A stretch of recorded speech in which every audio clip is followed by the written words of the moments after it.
Le soleil se lève, mais pour Fabrice, la journée a déjà commencé depuis 2 bonnes heures. Avant de traire ses 70 vaches, il doit vérifier la qualité du lait. Donc là, le lait est bien blanc, il n'y a pas de grumeaux, donc c'est un lait qui est apte à être collecté. Près de 800 litres sont récoltés en une seule traite. Le lait est ensuite stocké dans ce réservoir. C'est la traite de la journée, donc effectivement, c'est ce qui nous permet voilà, de gagner notre vie. Du moins, on essaye. Fabrice travaille depuis 25 ans avec le laitier Lactalis. Récemment, l'industriel a augmenté son prix fixe à l'achat. 468 € la tonne de lait, c'est une trentaine d'euros de plus qu'il y a quelques mois. Une hausse bienvenue. Elle est plus que bienvenue parce que on a eu une augmentation des charges qui a été très importante sur l'année 2022 et qui continue aujourd'hui d'augmenter sur certains produits, donc on ne sait pas où ça va s'arrêter.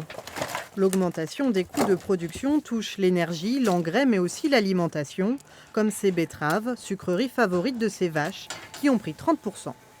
Ça améliore leur santé, la reproduction, donc c'est un très bon produit. Effectivement, cette année, il coûte plus cher, mais bon, on aime bien aussi prendre soin de nos vaches, donc, et qu'elles soient en bonne santé, parce qu'une vache en bonne santé donne du bon lait. Du bon lait, bien payé, mais le prix ne fait pas tout. Ce qui est important, c'est la marge, parce qu'on peut avoir un prix élevé, mais si nos charges sont élevées, derrière, on ne fait pas plus de marge. De son côté, le groupe Lactalis assure qu'il continuera à soutenir les producteurs contre l'inflation, mais pas sans contrepartie. À la suite de cette annonce, le géant laitier a demandé à la grande distribution de compenser cette augmentation. Les chiffres sont en très forte croissance. 2022 a été une année terrible, 2023 sera pire. Et donc pour ça, il va falloir qu'on puisse augmenter significativement nos prix en rayon. Les Allemands ont réussi à l'augmenter de 30%, les prix alimentaires. On en est à peu près à 10 en France. C'est pas suffisant.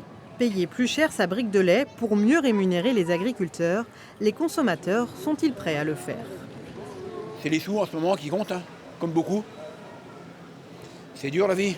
Alors on prend le moins cher. Pour moi, c'était important et essentiel, quitte à payer un peu plus cher, mais d'être sûr que les producteurs, en fait, que les personnes au niveau local, en fait, puissent vivre finalement de ce qu'ils font, quoi. Miser sur la transparence des prix, c'est en tout cas le pari de la marque C'est qui le patron? Dans l'est de la Mayenne, Alexandre et Julie vendent un tiers de leur production à cette société coopérative de consommateurs. Face à l'inflation, la marque a validé une revalorisation du prix du lait, 540 € pour 1000 litres, soit presque une centaine d'euros de plus que le prix actuel. Alors comment définissent-ils le juste prix? On s'appuie énormément sur le ressenti de nos différents producteurs, mais on s'appuie aussi sur les factures qu'ils vont nous montrer pour justifier des hausses de coûts sur les exploitations. Un prix du lait plus juste, certes, mais pas seulement. Pour ce couple d'éleveurs, le débat est aussi ailleurs. Avec une rémunération juste, on peut améliorer nos conditions de travail. Donc vous faites parallèle avec le monde ouvrier. Quand il y a une entreprise où il y a des bonnes conditions de travail, c'est plus facile d'inciter des gens soit à venir travailler ou soit à venir reprendre les entreprises.